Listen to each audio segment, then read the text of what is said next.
পরিবর্তন এই সংসারের শাশ্বত নিয়ম। কোনো রাজা নেই যিনি চিরকাল রাজা থাকেন, কোনো ধনী ব্যক্তি নেই যিনি চিরকাল ধনী থাকবেন। এই সংসারে সূর্যের স্থান নেওয়ার জন্য চন্দ্রিমার আগমন ঘটে। কোন স্থান যাকে পতিত বলা হয়েছিল সেখানে মহল তৈরি হয়েছে। কোন স্থান যাকে আজ মলিন বলা হয়েছে কাল সেখানে মন্দিরও স্থাপন হতে পারে। কোনো ঋতু চিরকালের জন্য থাকে না, কখনো সময় চিরকাল একরকম থাকে না। আজ যে আপনার কাছে রয়েছে কাল অন্য কারোর ছিল, আজ যে আপনার কাছে রয়েছে কাল তা অন্য কারোর কাছে চলে যাবে। আপনার সাথে কিছু থাকলে তা হলো আপনার কর্ম, কিন্তু সেই কর্মের পরিণামও আপনার নয়। আপনি শুধু কর্ম করুন, বাকি সবকিছুই পরিবর্তনশীল। কিন্তু সেই পরিবর্তনকে দেখে ভয় পাওয়ার প্রয়োজন নেই, তাকে স্বাগত জানান। যদি আপনি হাসি মুখে সেই পরিবর্তনকে স্বাগত জানান, তাহলে এই পরিবর্তনও হাসি মুখে আপনার সাথে থাকবে।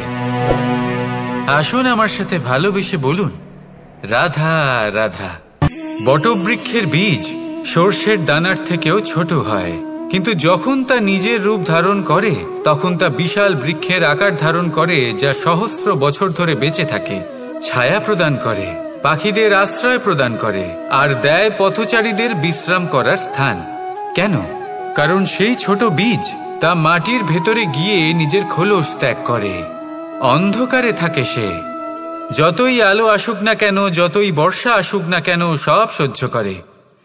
আর তারপরে একটা চারা গাছ অঙ্কুরিত হয়, তারপর ধীর গতিতে একটা বিশাল বৃক্ষতে পরিণত হয়।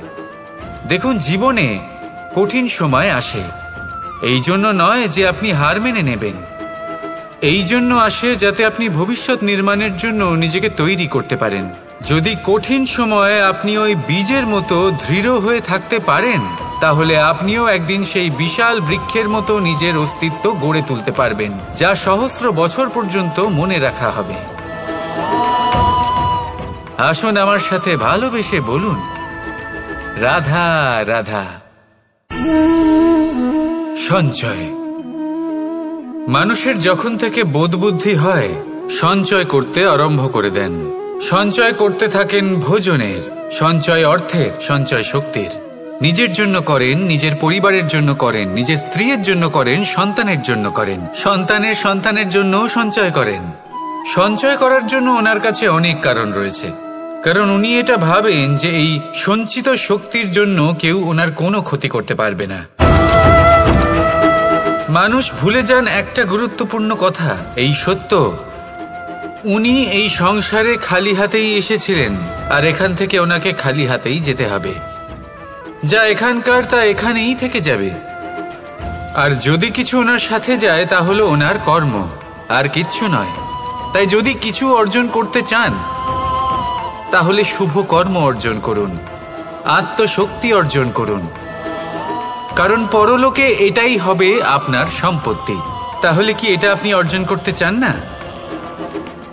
আসুন আর আমার সাথে ভালোবেসে বলুন, রাধা রাধা। সদিচ্ছা। দেখতে গেলে 3 অক্ষরে তৈরি এই শব্দ, কিন্তু সমস্ত ত্রিলোক তার উপরেই আধারিত।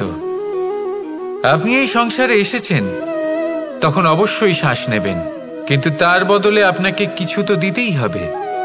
আপনার উপর নির্ভর করছে আপনি কি দেবেন। কি দেবেন এই সংসারকে, এই সমাজকে, নিজের পরিবারকে, আর তার বদলে কি নেবেন? যশ নাকি অপযশ? দেখুন, এক ছিল রাবণ, যে কিনা সমুদ্র পার করল সীতাকে অপহরণ করার জন্য, আর এক ছিলেন রামচন্দ্র, যিনি সমুদ্র পার করেছিলেন, সেতু বানিয়ে গিয়েছিলেন সীতাকে ফিরিয়ে নিয়ে আসার জন্য। দুজনেই সমুদ্র পার করেছিলেন, শুধু পার্থক্য ছিল সদিচ্ছাকে বোঝার, লক্ষ্যের। অনেক মানুষের যাত্রা একরকম হতেই পারে, কিন্তু আনন্দ তখনই লাভ করবেন যখন লক্ষ্য শুভ হবে, মহান হবে। এই লক্ষ্য দিয়ে এই সংসারের কল্যাণ হবে এবং মানুষের সম্মান হবে। যদি আপনার সংকল্প উচিত হয় তাহলে আপনার লক্ষ্য উচিতই হবে, নয়তো শুধুমাত্র বিনাশ হবে। আর উচিত এটাই হবে যে বিনাশের হাত থেকে যেন নিজেকে বাঁচানো যায়, কি বলেন? তাই জীবনে যে লক্ষ্য স্থির করছেন মনে রাখবেন তা যেন শুভ লক্ষ্য হয়। যদি এরকম হয় তাহলে আপনার যাত্রা, আপনার জীবন দুটোই শুভময় হবে। আসুন আর আমার সাথে ভালোবেসে বলুন, রাধা রাধা। সুরক্ষা। এই সুরক্ষা আসলে কি? এটা কি কোনো কবচ নাকি কোনো সীমা? এই সুরক্ষা আসলে অন্য কিছু। আমাদের মাতা পিতা, আমাদের প্রিয়জন, আমাদের বন্ধু, এই সমাজ, আমাদের শুভাকাঙ্ক্ষী, আমাদের আত্মীয়, এনারা সবাই আমাদের জীবনে কোনো না কোনো ভাবে সুরক্ষা দিয়ে থাকেন, একটা কবচ দিয়ে থাকেন কোনো না কোনো রূপে। কিন্তু দেখতে গেলে আমাদের পরাক্রমের পথে, আমাদের বীরত্বের পথে, আমাদের সাহসের পথে এই সুরক্ষাই সব থেকে বড় বাধা হয়ে দাঁড়ায়। একবার ভেবে দেখুন, যদি আপনি কোনো সুরক্ষাই না পান, বা যদি আপনি এই সুরক্ষা ভেঙে বাইরে আসতে পারেন, তাহলে আপনার বীরত্ব চরম সীমায় পৌঁছে যায়। কেন? কারণ তখন আপনি জানেন যে এই সংসারের সম্মুখীন আমাদের নিজেদেরই হতে হবে। আপনি বুঝে যান যে শত্রুর সম্মুখীন এবার নিজের বলের দ্বারা, নিজের পরাক্রমের দ্বারা, নিজের সাহসের দ্বারা করতে হবে। আর তখন আমাদের মনের মধ্যে এই শক্তি জাগ্রত হয়। এই শক্তি অন্তরেই বসবাস করে। শুধু এটা চিনে নিতে হবে, একে জাগ্রত করতে হবে। আর এটা সুরক্ষা ভেঙে যাওয়ার পরেই সম্ভব হয়। আর যারা নিজের শক্তি সম্পর্কে জানেন, যিনি নিজেই জানেন তিনি কতটা শক্তিশালী, তিনি নিজেই নিজের সুরক্ষা কবচ চিরকালের মতো ভেঙে ফেলে দেন, ঠিক কর্ণের মতো। আর তারপরে দেখুন, আপনার পরাজয় হোক বা বিজয়ী হোক না কেন, সেটাই অনেক বড় হয়, সেটাই প্রশস্ত হয়ে থাকে। সেই জন্য ত্যাগ করুন নিজের ভয়কে, নিজের আশেপাশের এই সুরক্ষা চক্রকে ভেঙে ফেলুন। আর সম্মুখীন হন এই সংসারের নিজের শত্রু সম্মুখীন হন। পরাক্রমের এই অঙ্কুর, তা অঙ্কুরিত হওয়ার জন্য বীজের উপরের এই কবচ, এটা ভেঙে যাওয়া অতি আবশ্যক। আসুন আমার সাথে ভালোবেসে বলুন, রাধা রাধা। কর্ম এবং ফল। দেখতে গেলে এই সমস্ত ব্রহ্মাণ্ড এই দুইয়ের মাঝেই স্থির হয়ে আছে। মানুষজন কর্ম করেন ভালো ফল লাভের আশায়, আর ভালো ফল লাভের আশায় উনি এটাই ভুলে যান যে উনি যে কর্ম করছেন তা কি করছেন। আমি বলেছিলাম কর্ম করুন ফলের চিন্তা না করে, কিন্তু কি কর্ম করছেন সেই বিষয়ে ভাবাটাও অত্যন্ত আবশ্যক। নয়তো অনেক সময় আমরা এমন কর্ম করে ফেলি যা না চাইতেও বিষে পরিণত হয়। যা হয়েছে দুঃশাসনের সাথে, দুর্যোধনের সাথে, গুরু দ্রোণের সাথে। একজনের মানসিকতা উচিত ছিল না, একজনের বিবেক উচিত ছিল না, আরেকজন যে পক্ষ নির্বাচন করেছিলেন সেই পক্ষ উচিত ছিল না। আর যা কিছু ওনাদের সাথে হলো, আপনার, আমার, আমাদের সকলের সাথে তা হতে পারে। আমি বলেছিলাম কর্ম করুন, ফলের চিন্তা করবেন না, কিন্তু এই কর্মের বিষয়ে বিচার করে দেখাটাও ততটাই আবশ্যক। দেখুন, কর্ম করার উচিত প্রক্রিয়া ফলের চিন্তা না করা, কিন্তু যদি আপনার কর্ম শুভ হয় তাহলে তার ফলও নিয়তি আপনাকেই দেবে। সর্বদা কর্ম করার সময় এটা ভাবুন যে আপনার এই কর্ম এই সংসারকে, এই সমাজকে, আপনার পরিবারকে, আপনার আশেপাশের মানুষজনকে কোন দিশায় নিয়ে যাবে। যদি এটা সবার জন্য মঙ্গলময় হয় তাহলে কর্ম করতে থাকুন। আর হ্যাঁ, নিশ্চিত রূপে ফলের চিন্তা করবেন না। আসুন আমার সাথে ভালোবেসে বলুন, রাধা রাধা। যখন আমরা হাঁটতে থাকি আর আমাদের পায়ে কাঁটা বিঁধে যায়, তখন মুখ দিয়ে আহ বেরিয়ে আসে, কান্না চলে আসে, আর অনেক সময় অভিশাপও বেরিয়ে আসে। কিন্তু আমরা কি কখনো এটা এইভাবে দেখেছি, এইভাবে ভেবেছি যে আমরা যে পথে চলেছি সেই পথে কাঁটা বিঁধেছে, নাকি আমরা সেই পথ নির্বাচন করেছি যাতে শুধুই কাঁটা রয়েছে? নাকি আমরা এভাবে ভেবে দেখেছি যে এই কাঁটা আমাদের কষ্ট দিতে এসেছে, নাকি এটা আমরাই বিছিয়ে রেখেছিলাম? সাবধান থাকা উচিত ছিল, কারণ কাঁটা বিঁধলে যন্ত্রণা হবে, চিৎকার করে ফেলতে পারি, মুখ থেকে অভিশাপও বেরিয়ে আসতে পারে। কিন্তু এই অভিশাপ শুধুমাত্র আমাদের তরফ থেকে অভিশাপ হয়, সামনের ব্যক্তিটির ওপরও নির্ভর করে। এবার সেই ব্যক্তি যদি এমন হয় যে ফুল আর কাঁটা এই দুই সমানভাবে গ্রহণ করতে পারে, তার কাছে অভিশাপও বরদানে পরিণত হয়। শেষ পর্যন্ত ব্যাপারটা দাঁড়ায় ভাবনা, চিন্তা, দৃষ্টিভঙ্গির ওপর। কারণ আপনার এই ভাবনাই সত্যি হয়ে সামনে আসে। সেই জন্য এই ভাবনা, চিন্তা, মানসিকতাকে গুরুত্ব সহকারে দেখবেন। এই বিবেচনা নিয়ে বিবেচনা করতে শিখুন। আমার কথার অর্থ হলো যে জীবনে যখন এরকম কিছু একটা ঘটবে তখন ভেবে দেখুন যে এরকম কেন হলো। আপনি কি এমন কোনো কর্ম করেছিলেন যার কর্মফল এটা?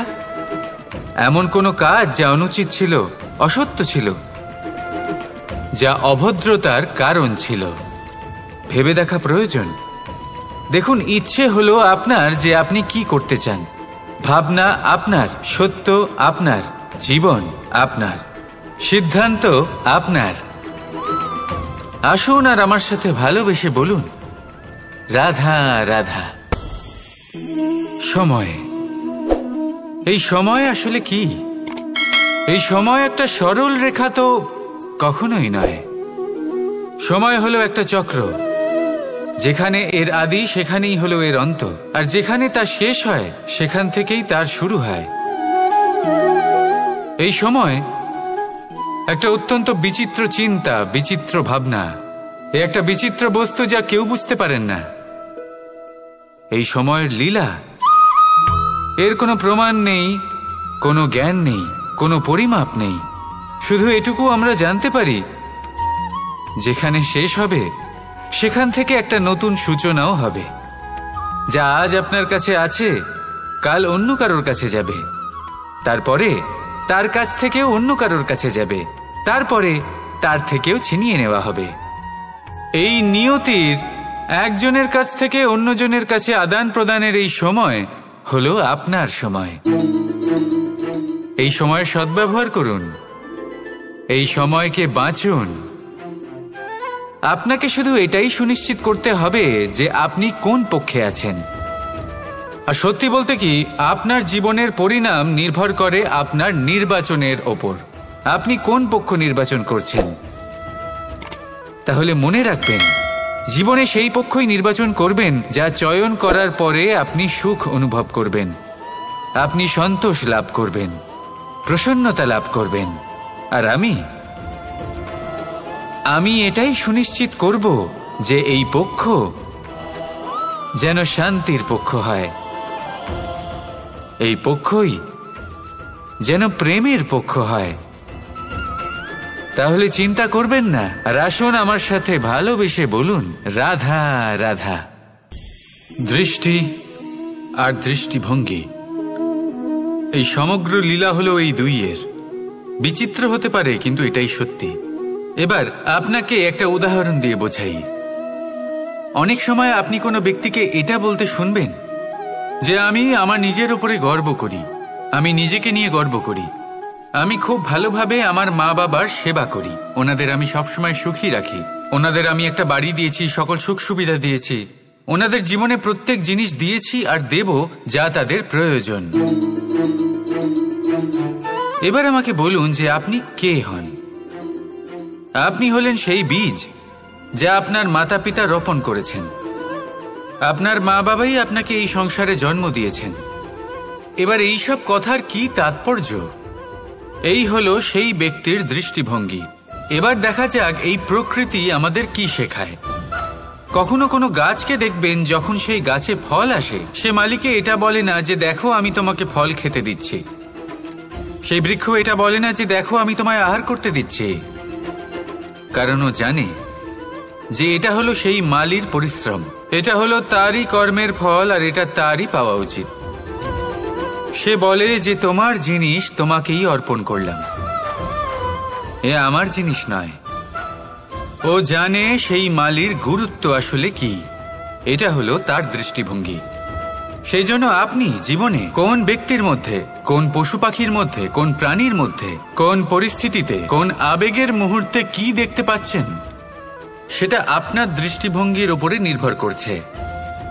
তাই নিজের মনে ধন্যাত্মক ভাব জাগ্রত করুন, শুভ চিন্তা নিয়ে আসুন।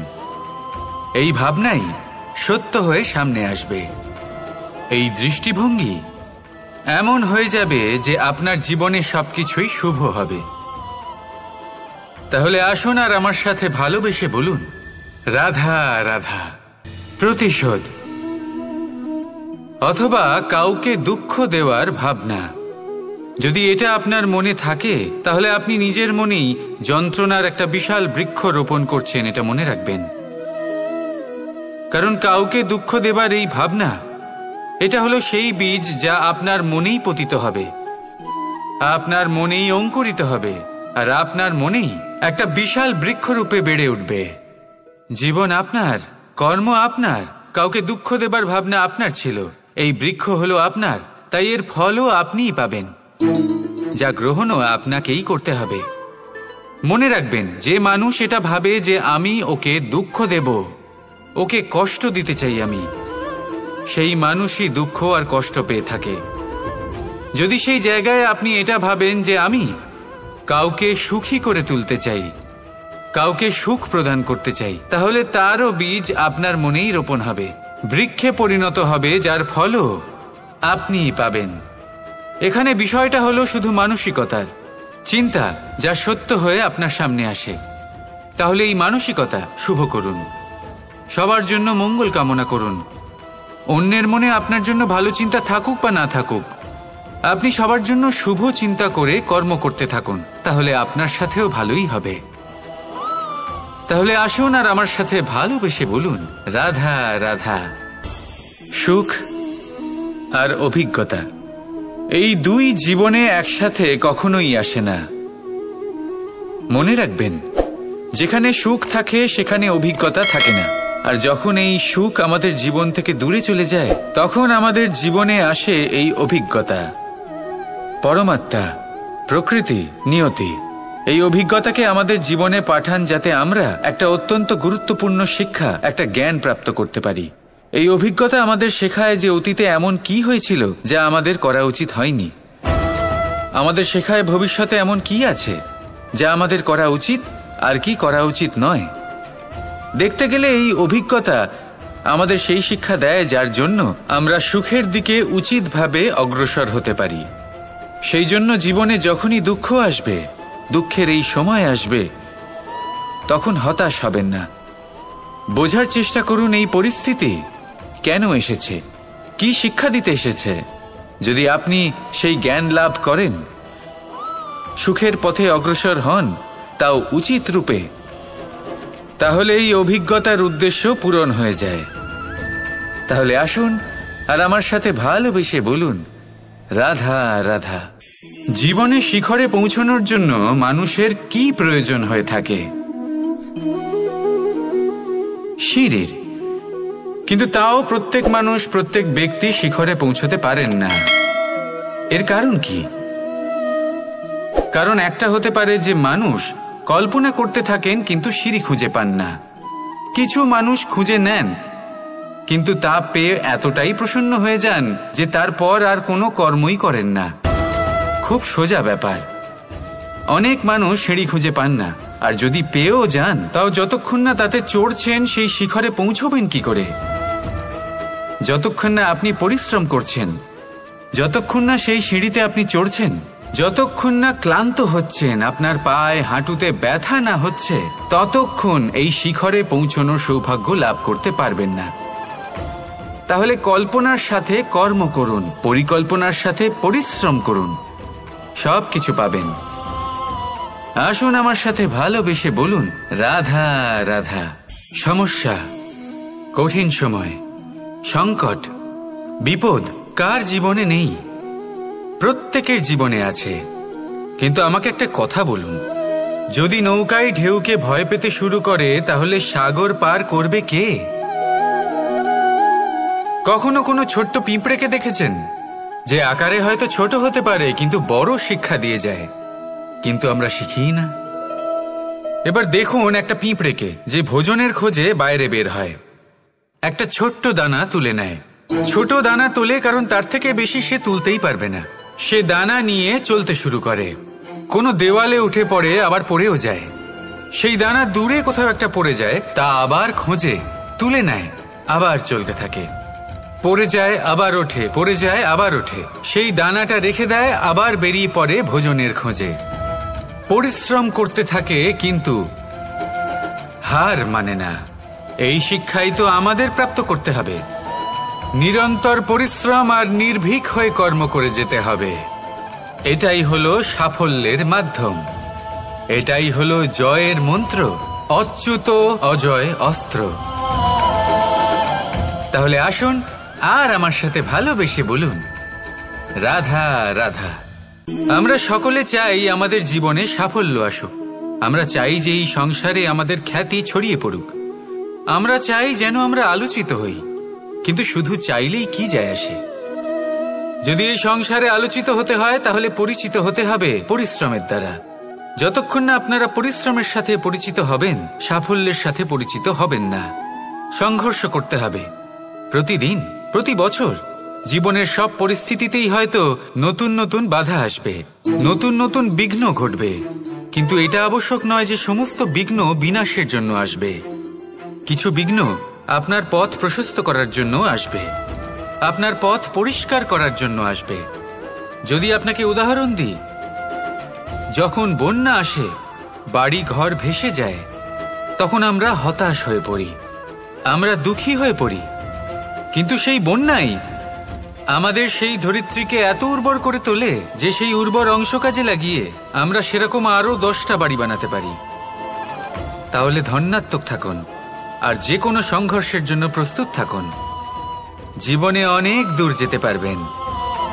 তাহলে আসুন আমার সাথে ভালোবেসে বলুন, রাধা রাধা। জীবনে কখনো কখনো আমরা সেই পরিস্থিতিতে ফেসে যাই যখন আমাদের মনে হয় যে আমাদের নতুন কিছু একটা করতে হবে, কিন্তু আমরা করতে পারি না। কারণ কোথাও না কোথাও আমরা রীতির দ্বারা আবদ্ধ, আর আমরা সেই রীতি ভাঙতে চাই না। কেবল একটাই প্রশ্ন আসে মনে, আশেপাশের মানুষ কি বলবে, আশেপাশের মানুষ কি ভাববে। আপনাকে একটা প্রশ্ন করি, কারা এই মানুষজন? আপনার জন্মের সময় এই মানুষজন কোথায় ছিলেন? যখন আপনি কোনো সমস্যায় পড়েন তখন এই মানুষজন কোথায় থাকেন? এগিয়ে এসে কি আপনাকে সাহায্য করেন, নাকি সেই সমস্যার সমাধান আপনি নিজেই করেন? এইসব মানুষজনের চিন্তা ত্যাগ করুন যদি আপনি জীবনে বাঁচতে চান। ভেবে দেখুন জীবনে কি কি শুভ আছে আর কি কি শুভ করতে পারেন। যদি তা স্রোতের বিপরীতে হয় তাহলে সংঘর্ষ করুন, কিন্তু এইসব মানুষজনের কথা ভাববেন না। ভেবে দেখুন জীবনে আপনি কি কি শুভ কাজ করতে পারেন। এটা ভাবুন যে আপনি কখনো এমন কোনো কাজ করে ফেলেননি তো যার জন্য কারো হৃদয় আহত হয়েছে। শুভর দিকে নিজের চিন্তা কেন্দ্রীভূত করুন, আপনার জীবনে সব কিছু শুভই হবে। তাহলে আসুন আমার সাথে ভালোবেসে বলুন, রাধা রাধা। আজকাল আপনি দেখে থাকবেন যে মা বাবা শুধুমাত্র সন্তানকে ভালোবাসেন তা নয়, তাদের মোহেও জড়িয়ে পড়েন। বিদ্যালয়ে যখন পাঠান তখন সমস্ত সুযোগ সুবিধা দিয়েই পাঠান। চেষ্টা করেন যে সবসময় যেন সন্তান তাদের চোখের সামনেই থাকে। কিন্তু ভুলে যান এক অত্যন্ত গুরুত্বপূর্ণ কথা, যে সন্তানকে এক নতুন দৃষ্টিভঙ্গি দেওয়াই হলো ওনাদের কর্তব্য। সেই জন্য পুরাতনকালে শিষ্যদের গুরুকুলে পাঠানো হতো, বাড়ির থেকে দূরে। কারণ বাড়ি ছেড়ে যাওয়া এক সন্তানের জন্য, এক শিষ্যের জন্য অত্যন্ত শুভ লক্ষণ হয়। যখন সে বাড়ির থেকে দূরে, গৃহস্থের থেকে দূরে থাকবে, তখন এই সংসারকে সে এক নতুন দৃষ্টিভঙ্গি দিয়ে দেখবে, পরখ করবে, বুঝতে পারবে, আর সবকিছু নিজে থেকেই শিখে যাবে। শিখে যাবে কখন আক্রমণ করতে হয়, কখন পিছু হটতে হয়, কিভাবে এই সংসারের সম্মুখীন হতে হয়। আর এটা আপনার দৃষ্টি ওকে শেখাতে পারবে না, ওর অভিজ্ঞতা ওকে শেখাতে পারবে। তাই মনে রাখবেন, যদি আপনি চান যে আপনার সন্তানের বিকাশ হোক, তাহলে অনেক সময় ওকে নিজের থেকে দূরে নিয়ে যেতে হয়। যদি মোহে আবদ্ধ থাকেন তাহলে ওর বিকাশ কখনোই হবে না। তাহলে আসুন আমার সাথে ভালোবেসে বলুন, রাধা রাধা। কখনো কখনো মানুষ মনে করেন যে সে নিজেই সব থেকে বেশি শক্তিশালী, তিনি হলেন জ্ঞানী। মানুষ কতটা বিচিত্র হতে পারে। সব সময় স্বপ্ন দেখতে থাকে যে কাল আমি এটা করব, কাল আমি ওটা শুরু করব, কাল আমি ওটা সম্পন্ন করব। এই যে কাল শব্দটা, এই কাল অত্যন্ত বিচিত্র এক শব্দ। আমরা সবসময় এটাকে আসতে দেখতে পাই, কিন্তু এটা আসাতে বর্তমানে পরিণত হয়। আবার আজ নতুন কাল দেখতে পাই, তার জন্য অপেক্ষা করি, যখন সেটা সামনে আসে বর্তমানে পরিণত হয়। এই কাল সবসময় একটা মিথ্যে সান্ত্বনা দেয় যে সে আসছে, কিন্তু সে কখনোই আসে না। যেটা আপনার হাতে রয়েছে তা হলো আজ, বর্তমান। তাই যা করার আছে, যা সম্পন্ন করতে চান, যা শুরু করতে চান, আজ করুন, বর্তমানে করুন। কারণ আজ আপনি যা করবেন সেটাই আপনার ভবিষ্যৎ নির্ধারিত করবে। ভবিষ্যতের বিষয় ভাবতে থাকলে ভবিষ্যৎ সুন্দর হবে না। আজ কর্ম করতে হবে। তাই আজ বর্তমানে জীবনযাপন করুন, কর্ম করুন, আর আমার সাথে ভালোবেসে বলুন, রাধা রাধা। পঞ্চম তত্ত্ব, আকাশ, নব, ব্যোম। আসলে কোনো ভ্রম নাকি সত্য? ভ্রম তো হতে পারে না, কারণ ভ্রমের মধ্যে কেউ বাঁচতেই পারে না। আর যদি সত্য হয় তাহলে এতটাই বিশাল যে আমাদের চোখের থেকে, আমাদের ইন্দ্রিয়ের থেকে, আমাদের মস্তিষ্কের থেকে, আমাদের চিন্তা ভাবনার থেকেও অনেক ঊর্ধ্বে, যাকে আমরা বুঝতেই পারি না। এটা যতটাই বিশাল আকার, ঠিক ততটাই সরল। এই আকাশ যতই অন্ধকারাচ্ছন্ন, ততটাই আলোর প্রকাশ প্রদান করে থাকে। দেখতে গেলে এ হলো জীবনের সঞ্চালক, কিন্তু যদি ক্রুদ্ধ হয়ে যায় তাহলে প্রাণ কেড়ে নিতেও দ্বিধাবোধ করে না। এই আকাশ শুধুমাত্র পৃথিবী লোক নয়, বরং এই সমগ্র ব্রহ্মাণ্ডকে, এই সমগ্র সৃষ্টিকে, এর প্রত্যেকটা তারাকে, প্রত্যেকটা গ্রহকে একটা বিশেষ স্থান প্রদান করে। এর নিজের কোনোই অস্তিত্ব নেই, কিন্তু সকলকে অস্তিত্ব প্রদান করে। এটাই হলো এই আকাশের মাহাত্ম্য। এই আকাশে হলো মাহাত্ম্যের প্রতিরূপ, যা আমাদের ভাবনা দ্বারা উৎপন্ন হয়। আপনিও আকাশের মতো এই বোধকে আপন করে নিন। আপনার জীবনও আকাশের মতন মহান এবং বিশাল হয়ে উঠবে। আর তখনই মন সুপ্রসন্ন হয়ে বলবে, রাধা রাধা। আপনার থেকে বড়, আপনার থেকে মহান হলেন সেই গুরু। এটা কি আবশ্যক যে সেই গুরু কোনো ব্যক্তিই হবেন? কখনোই নয়। গুরু হলেন একটা তত্ত্ব, গুরু হলেন একটা শক্তি। গুরু একজন ব্যক্তি হলে শুধুই একজনই হতেন, কিন্তু তা নয়। গুরু হলেন একটা অনুভূতি, গুরু হলেন শ্রদ্ধা। গুরু তিনি যিনি আপনার ব্যক্তিত্বের পরিচালক হন। গুরু তিনি যিনি আপনার ব্যক্তিত্বের নির্মাতা হন। আপনি কখন, কোথায়, কোন স্থানে, কি রূপে গুরু লাভ করবেন আর কি শিক্ষা লাভ করবেন তা নির্ভর করছে আপনার মানসিকতার উপর, যে আপনি সকলকে কিভাবে আপন করে নিতে পারেন। যদি আপনি গুরুকে আপন করতে চান, জ্ঞানকে আপন করতে চান, তাহলে আপনার মধ্যে শ্রদ্ধা জাগ্রত করতে হবে, সামর্থ্য জাগ্রত করতে হবে। আপনি গুরু এবং জ্ঞানকে আপন করে নিতে পারলে তা এমনিই আপনাকে মহান করে তুলবে। তাহলে আসুন আর আমার সাথে ভালোবেসে বলুন, রাধা রাধা। এই সংসারে এমন কিছু মানুষ আছেন যাদেরকে আপনার ভালো লাগে, তারা আপনার প্রিয়। আমরা চাই ওনারা আমাদের কাছে থাকুন, আমরা ওনাদের কাছে থাকি। এবার সেই ক্ষেত্রে আমরা তাদের ভালো ভালো উপহার দেওয়ার চেষ্টা করি, কারণ ওনারা হলেন আমাদের প্রিয়। আর তার বদলে আমরা আশা করে থাকি যে ওনারা আমাদের একটু সম্মান করবেন। এবার এই মানুষজন যারা আমাদের প্রিয়, এদের আমরা একটা উপহার দিই। সোনা দিয়ে থাকি, আভূষণ দিয়ে থাকি, হিরে মুক্ত দিয়ে থাকি।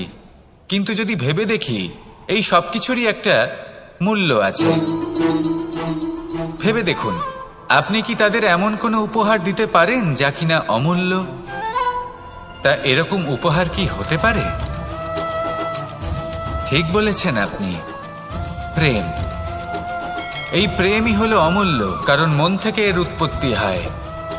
না চেয়ে পাওয়া যায় আর না ছিনিয়ে নেওয়া যায় এই ভালোবাসা।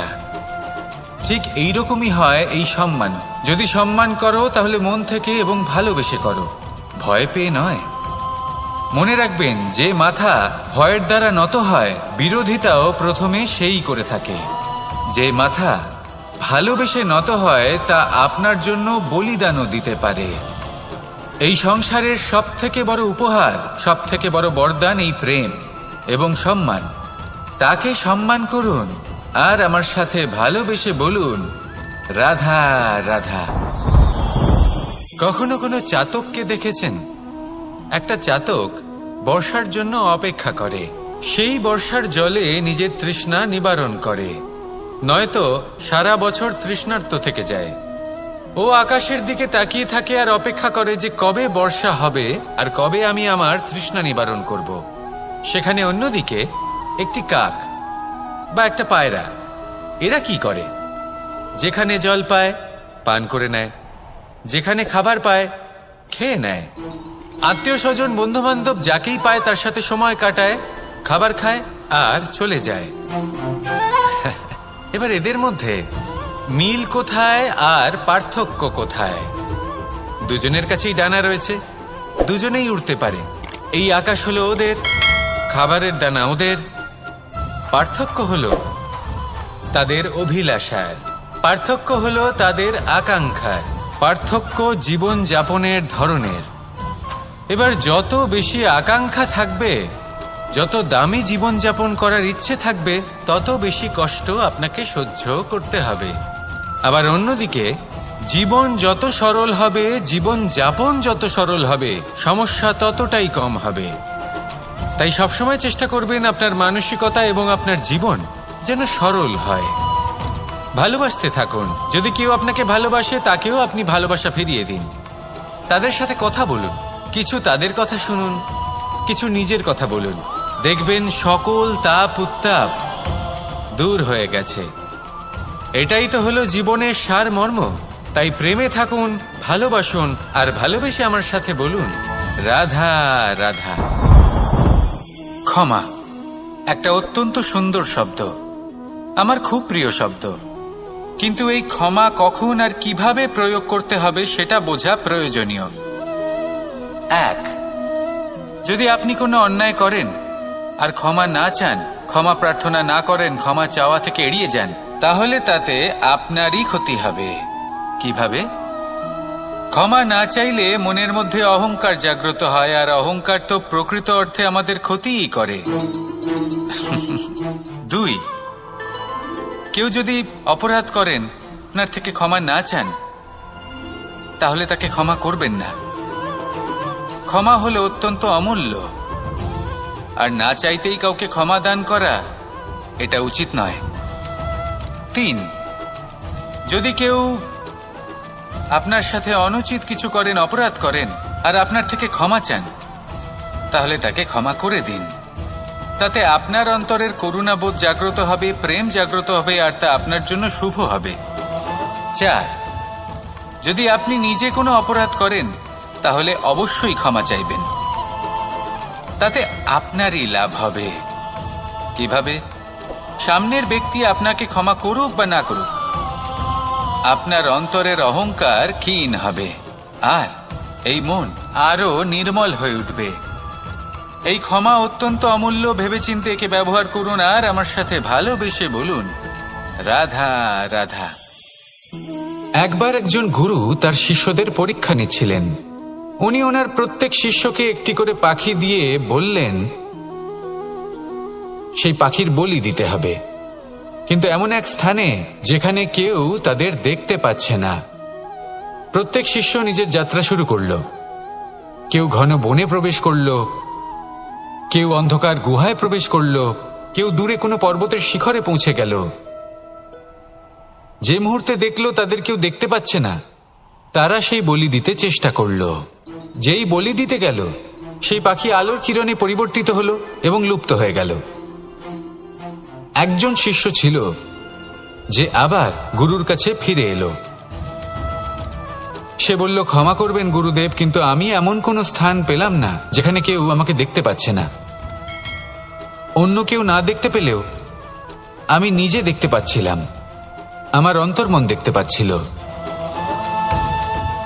সেই শিষ্য বুঝতে পেরেছিল যে পরমাত্মার দৃষ্টি সবসময় তাকে দেখতে পাচ্ছে, আর ও কখনো অনুচিত কর্ম করতে পারবে না। আর শুধুমাত্র এই কারণে সেই শিষ্যই সেই পরীক্ষায় উত্তীর্ণ হল। আসুন আর আমার সাথে ভালোবেসে বলুন, রাধা রাধা। আমরা সবাই ফল খাই, কিন্তু আমাদের সেই ফলই প্রিয় হয় যে পরিপক্ক হয়ে ওঠে, যেটা নম্র হয়, আর যে ফল অনেক বেশি মিষ্টি আর সুস্বাদু হয়ে থাকে, যাদের রঙে বাহার দেখা যায়। সেইভাবে জীবনে আমরা নানান মানুষের সাথে পরিচিত হই, কিন্তু সেই মানুষই আমাদের মন ছুঁয়ে যায় যারা বিনম্র স্বভাবের, যাদের বাণী খুব মধুর, যাদের অন্তরে আত্মবিশ্বাসের একটা তেজ, একটা রং দেখা যায়। এবার এমন ব্যক্তি আমরা কি করে হব? ঠিক সেইভাবেই যেমন একটা ফল রোদ, বর্ষা, শীত, বায়ু এই সকল সংকটময় পরিস্থিতির সম্মুখীন হয়ে পরিপক্ক হয়ে ওঠে, সেইভাবেই মানুষ সংকটময় পরিস্থিতির সম্মুখীন হয়ে পরিপক্ক হয়ে ওঠেন। যদি এই সংকটের সম্মুখীন হন তাহলে অভিজ্ঞ হবেন, আর এই অভিজ্ঞতাই শিক্ষা দিয়ে যাবে। এই অভিজ্ঞতা আমাদের শিখিয়ে দেয় যে আমাদের বিনম্র থাকতে হবে। অহংকার করে কোনো লাভ নেই। মধুর বাণীর যে কি মূল্য তা আমরা শিখতে পারি। এই অভিজ্ঞতাই আমাদের বুঝিয়ে দেয় যে উচিত অনুচিত কোনটা, আমাদের দৃষ্টিভঙ্গি তৈরি করে, আর এই দৃষ্টিভঙ্গি দ্বারা আত্মবিশ্বাস জাগ্রত হয়। সেই জন্য জীবনে কখনো বিপদ থেকে দূরে পালাবেন না, সেগুলোর সম্মুখীন হন, অভিজ্ঞতা লাভ করুন, তার থেকে শিক্ষা লাভ করুন, এইভাবেই পরিপক্ক হবেন। আসুন আমার সাথে ভালোবেসে বলুন, রাধা রাধা। মানুষ বর্তমানে নিজের জীবন অতিবাহিত করেন, কিন্তু তার জীবনে অতীতকাল এবং ভবিষ্যৎকাল এই দুটোরই সমান গুরুত্ব রয়েছে।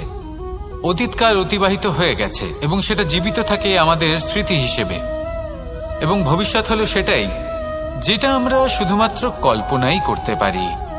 এবার অতীতের কিছু স্মৃতি এমন থাকে যা আমাদের কাছে আনন্দময় হয় না, তা কটু হয়, দুঃখজনক হয়, যন্ত্রণাদায়ক হয়।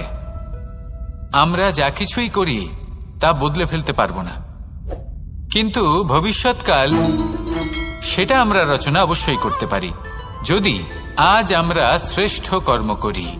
যদি আজকের এই দিনটা আমরা আনন্দের সাথে অতিবাহিত করি, সুখের সাথে অতিবাহিত করি, এক একটা মুহূর্ত আমরা আনন্দ এবং ভালোবাসার সাথে অতিবাহিত করি, আপনার আজকের এই কর্ম আপনার ভবিষ্যৎ নির্ধারণ করবে। আজ আপনি যেভাবে জীবন কাটাবেন তা ভবিষ্যতে গিয়ে অতীতকালে পরিণত হবে, আর তখন আপনি এমন স্মৃতি খুঁজে পাবেন যেখানে আপনি প্রত্যেকটি মুহূর্ত প্রেম এবং আনন্দের সাথে অতিবাহিত করেছেন, এবং সেই স্মৃতি মধুর হবে। তাহলে আজ শ্রেষ্ঠ এবং উচিত কর্ম করুন, আপনি নিশ্চিত রূপে একটি উজ্জ্বল, শুদ্ধ, পবিত্র এবং আনন্দময় ভবিষ্যৎ লাভ করবেন। আসুন আমার সাথে ভালোবেসে বলুন, রাধা রাধা। এই সংসারে অনেক অনেক এমন জ্ঞানী আছেন যারা নিজের সমস্ত জীবন জ্ঞান অর্জন করতে অতিবাহিত করেছেন। এই সংসারে এমন কোনো বেদ নেই, কোনো পুরাণ নেই, কোনো শাস্ত্র নেই, কোনো ভাষা নেই যা ওনারা জানেন না। এমন কোনো বিষয় নেই যা নিয়ে ওনারা কোনো বক্তব্য রাখতে পারবেন না।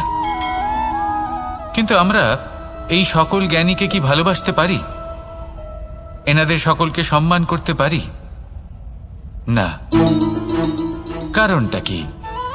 দেখুন, বেদ পড়া একটি আলাদা বিষয়, বেদনা বুঝতে পারা অন্য ব্যাপার, এবং বেদনা বোঝার জন্য, সেই জ্ঞান লাভ করার জন্য আপনাকে মন থেকে করুণা এবং প্রেমের সঠিক অর্থ বুঝতে হবে। সামনের ব্যক্তির বেদনা বুঝতে হবে, তার যন্ত্রণাকে বুঝতে হবে। তারপর যে জ্ঞান আপনি অর্জন করেছেন বেদ থেকে, পুরাণ থেকে, শাস্ত্র থেকে, তা প্রয়োগ করে তার বেদনার নিবারণ করা, সেটা বেশি গুরুত্বপূর্ণ।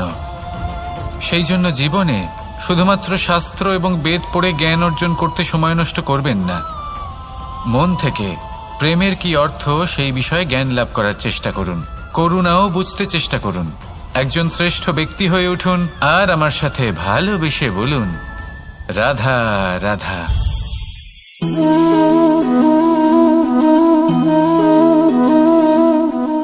জল এই সংসারের সমস্ত প্রধান তত্ত্বের মধ্যে একটি। এই জল যে কোনো জ্বালা দূর করে, আগুনকে নিভিয়ে দেওয়ার ক্ষমতা রাখে, অবিরল অবিচল ভাবে প্রবাহিত হতে পারে, একে কেউ বাধা দিতে পারে না। এর পথে বাধা সৃষ্টি করলে নিজের পথ নিজেই খুঁজে নেবে বা সে নিজেই নিজের পথ বানিয়ে নেবে, কিন্তু কখনো থামবে না। এই জল হলো মহান, আর এর একটা মহান গুণ আছে, এর নিজস্ব কোনো রং নেই। কিন্তু যখন মেঘ থেকে বৃষ্টিরূপে পৃথিবীতে ঝরে পড়ে, তখন সমস্ত সংসারকে রঙিন করে তোলে। যেখানে খরা হয়েছে সেখানে শ্যামল করে তোলে, যে স্থান শ্যামল সেখানে ভিন্ন ভিন্ন প্রকারের পুষ্প ফুটিয়ে তোলে। এই জলের মতন আমাদের হতে হবে। ওর যেমন কোনো রং নেই, আমাদেরও যেন কোনো অহংকার না থাকে।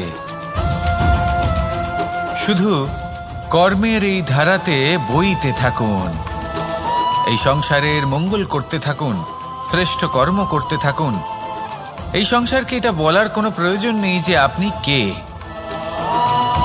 আপনি যদি কর্ম করতে থাকেন, তাহলে এই সংসার নিজে থেকেই আপনার মূল্য জানতে পারবে, আর তখন এই মন প্রসন্ন হয়ে বলবে, রাধা রাধা। বড়ই অদ্ভুত ব্যাপার। একটি পাথরের প্রতিমা যখন মন্দিরে স্থাপিত হয়, তখন তা আমাদের কাছে ভগবান সম হয়ে দাঁড়ায়। কিন্তু যখন একজন জীবিত মানুষ মন্দিরে গিয়ে থাকেন, তখন তার শরীর, মন, আত্মা সেই সব পাথর সম হয়ে দাঁড়ায়। কিন্তু এমনটা আমি ঠিক কেন বললাম ভেবে দেখুন। মানুষ এটা চান যে কোনো পরিস্থিতি, যে কোনো স্থানেই তার বিজয় হোক, কিন্তু এখানে এসে সে পরাজিত হয়। এরকম ঠিক কেন হয়? সমস্ত খেলা হলো ভাবনা চিন্তার, বিচারধারার, দৃষ্টিভঙ্গির, উত্তরদায়িত্বের খেলা। পাষাণের এই প্রতিমা, তার একটি উত্তরদায়িত্ব আছে, আশা ধরে রাখার দায়িত্ব। সেই আশা জানিয়ে মানুষ মন্দিরে আসেন। তেমনি মানুষের একটি উত্তরদায়িত্ব আছে, যেটা সে ভুলে যায়। আর সেই উত্তরদায়িত্ব হলো এটা, যে মন্দিরে যে ভগবানকে সে প্রসন্ন করতে যাচ্ছে, তাকে সে তখনই খুঁজে পাবে যখন পূর্ণরূপে সে সমর্পিত থাকবে। যদি মনে সমর্পণের ভাব না থাকে, তাহলে ভগবান কখনো প্রসন্ন হবেন না। নিজের উত্তরদায়িত্ব বোঝার বদলে মানুষ শুধু একটা অনুষ্ঠান পালন করেন। যেমন ফুলের একটা মালা অর্পণ করেন, আর সেই কারণেই তিনি পরাজিত হন।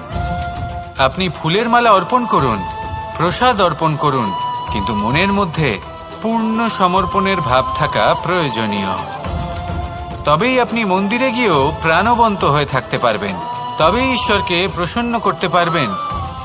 আসুন আমার সাথে ভালোবেসে বলুন, রাধা রাধা।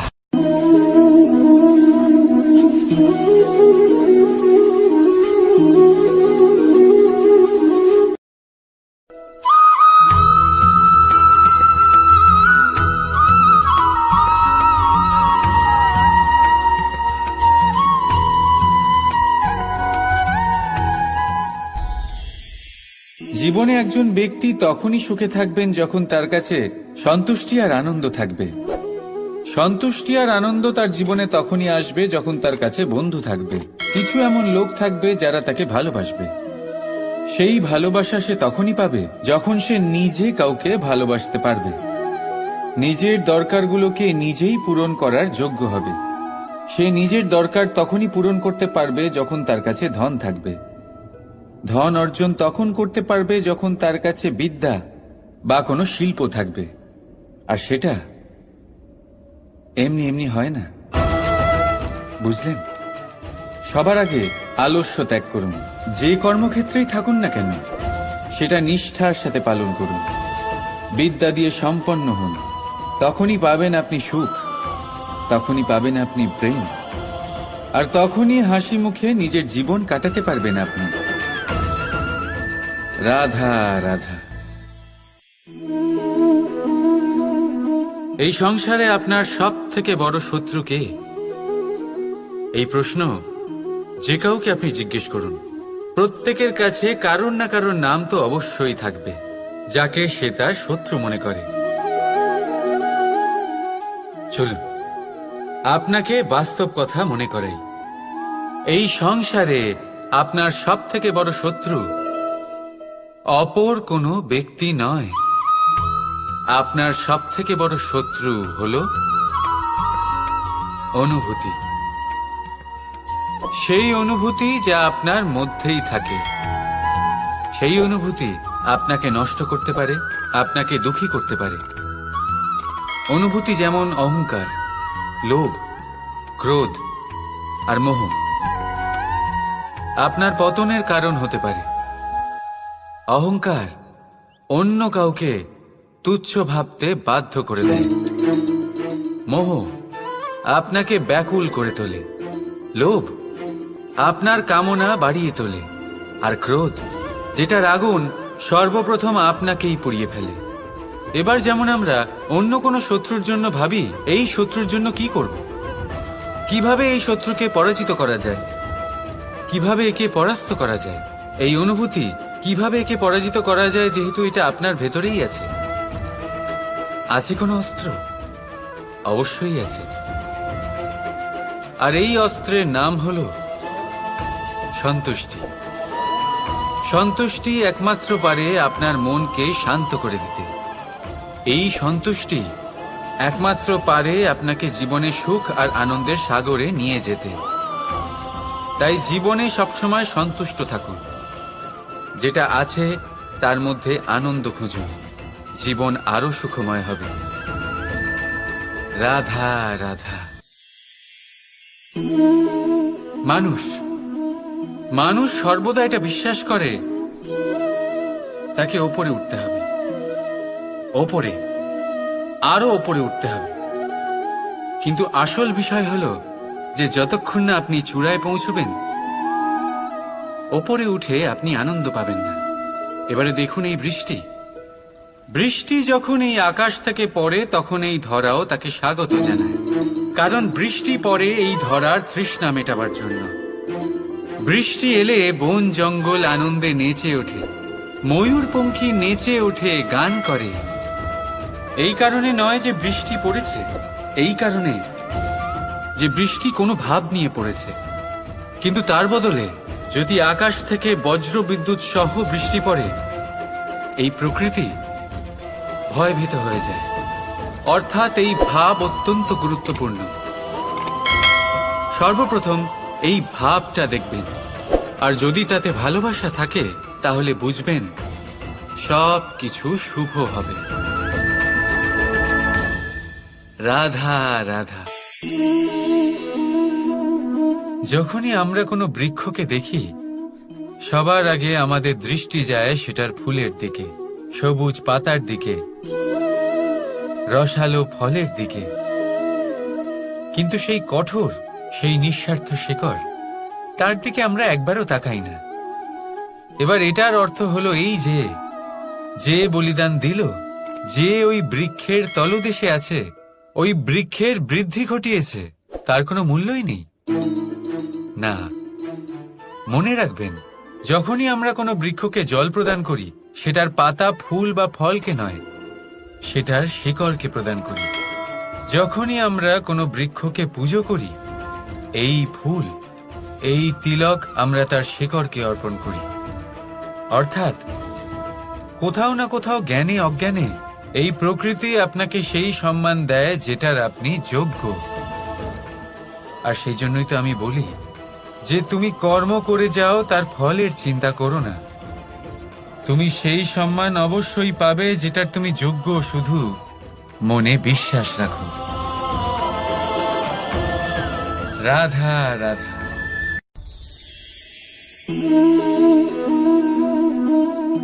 ছোটবেলায় একটা জিনিস আমি কখনো বুঝে উঠতে পারিনি।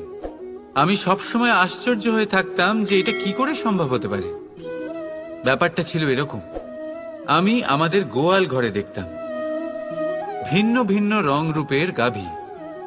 কারোর রং কালো তো কারোর রং সাদা, কেউ খয়েরি তো কারোর রং বাদামি। এবার আমি দেখতাম কারোর কারোর শিং বড় তো কারোর এত ছোট যে দেখাই যায় না। কোনো গাভী আকারে ছোট ছিল তো কেউ একটু বড়। কিন্তু যখন সেই সব গাভী দুধ দিত,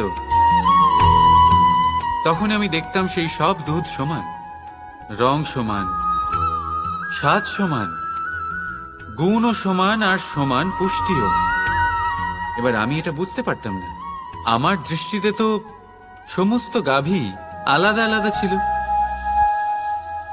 আমি ভাবলাম আমি মাকে জিজ্ঞেস করি। মাকে জিজ্ঞেস করলাম, মা আমাকে বললেন, কানাই,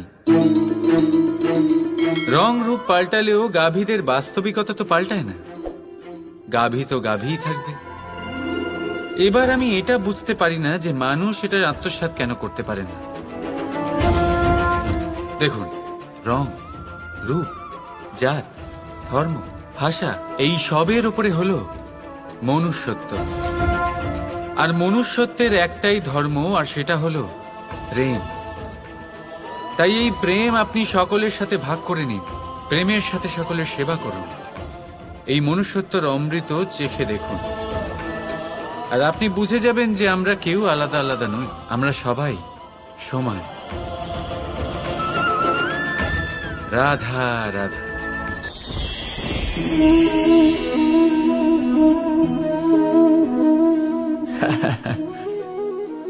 এইমাত্র আমার মনে একটা কথা এলো যে আপনিও কি এটা ভাবেন যে এটা কেন হয়? ঈশ্বর আমাদের দুটো চোখ দিয়েছেন, দুটো কান দিয়েছেন, দুটো হাত দিয়েছেন, কিন্তু মুখ দিয়েছেন শুধু একটাই, জিভ শুধু একটাই দিয়েছেন। এরকম কেন? কি কারণ থাকতে পারে এর পেছনে? কারণ আছে। কারণ এটাই যে ঈশ্বর চান যে আমরা সবাই দেখি অধিক, শুনি অধিক, কাজ অধিক করি, কিন্তু বলি কম। এবার যদি আপনি ভালো করে ভাবেন, তাহলে এখানেও আমাদের জিভ খুব নরম বানানো হয়েছে, যাতে এই কঠোর দাঁতের মাঝে খুব সহজে এটা থাকতে পারে। এবার এটার পেছনেও কোনো কারণ আছে।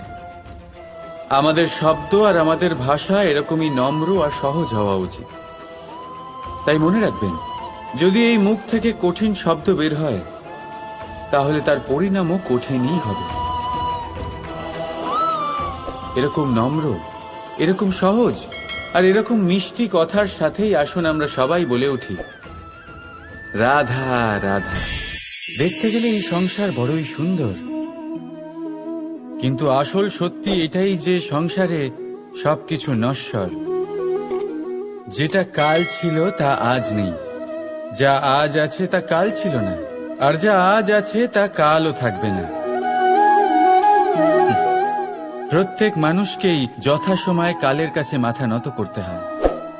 এই রূপের বিনাশ করে বার্ধক্য, প্রাণের বিনাশ করে মৃত্যু, আলস্য, ঈর্ষা ধর্মের বিনাশ করে, আর ক্রোধ বিনাশ করে সম্পর্কের।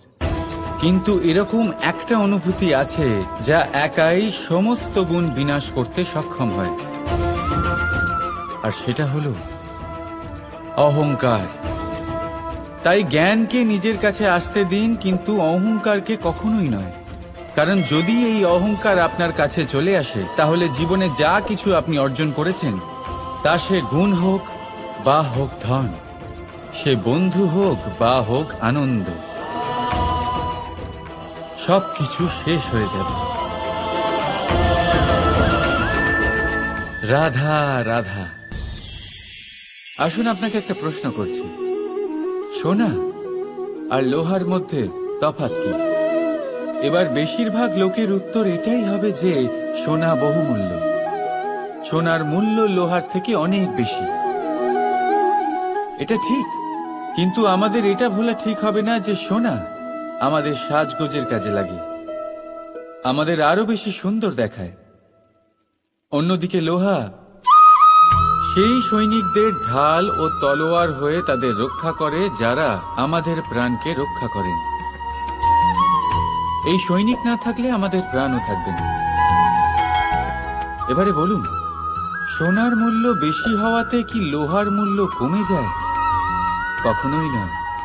ঠিক সেইভাবে এই জীবনে আপনি যতই চেষ্টা করুন, কিছু না কিছু এমন থেকে যাবে যা আপনি কখনোই পাবেন না, আর সেই কারণে নিজেকে অক্ষম মনে করা অনুচিত। হতে পারে আপনার কাছে সেই গুণ আছে যেটা সংসারে আর কারোর কাছে নেই। সেই গুণটাকে চিনুন, সেটাকে বাড়ান আর সেটাকে ব্যবহার করুন। তাই মনে রাখবেন, সংসারে প্রত্যেকটা ব্যক্তি বিশেষ হয় আর এই সংসারে সবাই সবকিছু পায় না। নিজেই দেখে নিন, সোনাকে যে দোকানে সাজিয়ে রাখা হয় সেই দোকানের তালা লোহা দিয়ে তৈরি হয়। রাধা রাধা। এই সংসারে 3 ধরনের আবেগ অত্যন্ত গুরুত্বপূর্ণ, যা প্রত্যেক মানুষের জীবনে থাকে। প্রথমটা হলো আনন্দ, যা আমরা সবাই লাভ করতে চাই। দ্বিতীয় হলো ক্রোধ। এটা তখনই আসে যখন আমরা আমাদের উপর নিয়ন্ত্রণ হারাই বা কোনো পরিস্থিতি আমাদের প্রতিকূল হয়ে থাকে। তৃতীয় হলো দুঃখ। এই দুঃখ তখনই আসে যখন কোনো একটা পরিস্থিতি আমাদের মনের মতো হয় না, বা আমাদের প্রিয়জন আমাদের বুঝতে পারেন না, আমরা অমূল্য কিছু হারিয়ে ফেলি, তখন এই দুঃখ আমাদের হৃদয়ে আশ্রয় নেয়। এই 3 আবেগ হলো এমন যে আমাদের জীবনে আসতে এবং যেতে থাকবে। কিন্তু এই 3টি আবেগের বিষয়ে কোন কথাটা মনে রাখতে হবে সেটা শুনুন। যখনই আপনি আনন্দে থাকবেন, প্রতিশ্রুতি দেবেন না, কারণ যখন মানুষ আনন্দে থাকেন তখন তিনি নিজের বিবেক বোধ হারিয়ে ফেলেন। দ্বিতীয়ত, যখনই আপনি ক্রুদ্ধ হবেন, উত্তর দেবেন না, কারণ ক্রোধের বশে যে উত্তরই দেবেন সেটা শুভ হবে না।